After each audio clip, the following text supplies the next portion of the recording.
नमस्कार दोस्तों। अमेरिका ने ईरान की घेरेबंदी ये सोचकर की थी कि ईरान डरकर घुटने टेक देगा, लेकिन यहां तो कुछ और ही हो रहा है। ईरान कभी ऑयल टैंकर्स को बर्बाद कर देता है तो कभी अमेरिका के बहुत महंगे जासूसी ड्रोन को मार गिराता है। कैसे इस बार ब्रिटेन के जंगी जहाज की बहादुरी से बच पाया इंग्लैंड का विशाल टैंकर, और साथ ही जानेंगे कि आखिर अमेरिका चाहता क्या है और क्यों ईरानी जनता लगातार बर्बाद होते ईरान में भी अपने नेताओं के साथ खड़ी है। यह सब डिटेल जानेंगे इस वीडियो में। नमस्कार दोस्तों, मेरा नाम है अमित और मैं स्वागत करता हूं आपका अमित अपडेट्स चैनल पर। तो चलिए दोस्तों शुरू करते हैं।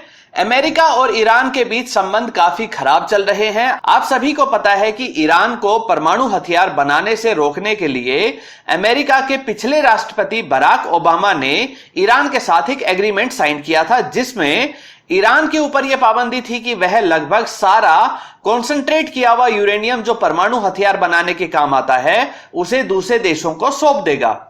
मौजूदा अमेरिकी राष्ट्रपति डोनाल्ड ट्रंप ने ईरान के ऊपर वादा खिलाफी का आरोप लगाते हुए इस करार को, इस एग्रीमेंट को तोड़ दिया और ईरान के ऊपर कड़े आर्थिक प्रतिबंध लगा दिए, सैंक्शंस लगा दिए।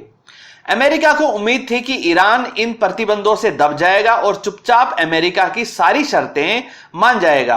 आर्थिक प्रतिबंधों में ईरान पर अपने देश का पेट्रोलियम भी किसी देश को नहीं बेच पाने की शर्त है। अमेरिका को उम्मीद थी कि इससे ईरान बर्बाद हो जाएगा और वहां की जनता अपने नेताओं को हटा देगी, लेकिन ऐसा नहीं हुआ। ईरान की जनता अमेरिका से बहुत चिढ़ी हुई है।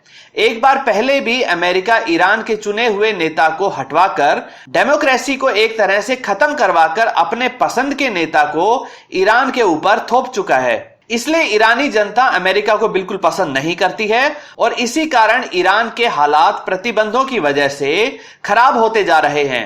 फिर भी वहां के नेता जनता का साथ मिलने से उत्साहित होकर अमेरिका के सामने डटकर खड़े हो गए हैं। बल्कि हालात तो यहां तक हो गए हैं कि ईरान ही अमेरिका को उकसाने का काम कर रहा है। अभी कुछ दिन पहले ही ईरान ने अमेरिकी सेना के एक प्रमुख जासूसी ड्रोन को मार गिराया था। फाइटर जेट से भी 2 गुना ज्यादा कीमत वाले RQ-4A ग्लोबल हॉक ड्रोन को जिस आसानी से ईरान ने मार गिराया था, उससे अमेरिका एकदम सन्न रह गया।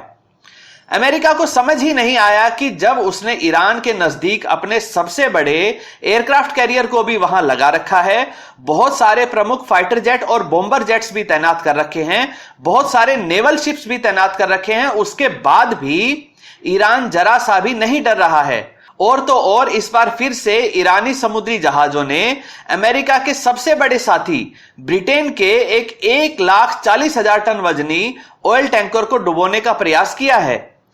ईरान के सैनिक पूरी तैयारी के साथ ब्रिटेन के इस ऑयल टैंकर जहाज को घेरे हुए थे। अगर वो इस ऑयल टैंकर को नष्ट कर देते तो इससे दुनिया भर की ऑयल सप्लाई वाली चेन में एक खतरा पैदा होता और सारी दुनिया से अमेरिका के ऊपर दबाव पड़ता कि ईरान की घेरेबंदी को हटा लो, ताकि दुनिया भर में ईरान के स्ट्रेट ऑफ हॉर्मुज से गुजरने वाले ऑयल टैंकर पर कोई पाबंदी ना रहे। लेकिन ईरानी सैनिक इस ब्रिटिश ऑयल टैंकर को डुबो पाते उससे पहले ही नाटकीय ढंग से ब्रिटेन के ही वॉरशिप HMS मोन्ट्रोस ने आगे आकर ईरानी जहाजों पर ही जब अपनी बड़ी बड़ी तोपों को मोड़ दिया तो ईरानी जहाजों ने वहां से निकलना ही ठीक समझा। इससे पहले भी कुछ दिन पहले ईरान के ऊपर इसी स्ट्रेट ऑफ हॉर्मुज में कई ऑयल टैंकरों को नुकसान पहुंचाने का आरोप लगा था। हालांकि ईरान इससे इनकार करता आया है। अमेरिका और ईरान की आपसी तनातनी और एक दूसरे को धमकी देने की नीयत कहीं फिर से किसी नए युद्ध को शुरू ना कर दे। यूनाइटेड नेशंस संस्था और अन्य बड़े देशों को इस समय बीच बचाव करते हुए हजारों लोगों की जिंदगी को दांव पर लग जाने से बचाना होगा। इसके लिए जरूरी यह भी होगा कि दोनों देश यानी कि अमेरिका और ईरान अपनी अकड़ को छोड़ते हुए एक दूसरे का सम्मान करें। दोस्तों, आपकी राय में ईरान द्वारा की गई उकसावे की कार्रवाई ठीक है या नहीं?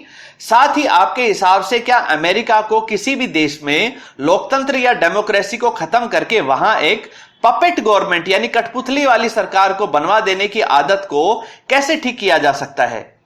क्यों ऐसा होता है कि जब भी अंतरराष्ट्रीय बाजार में कच्चे तेल की कीमत नीचे आने लगती है तो अमेरिका किसी ना किसी तेल उत्पादक देश को परेशान करने लग जाता है? कभी इराक को बर्बाद किया तो कभी वेनेजुएला को बर्बाद किया और अब अगला नंबर ईरान को बनाने के लिए अमेरिका बेचैन है।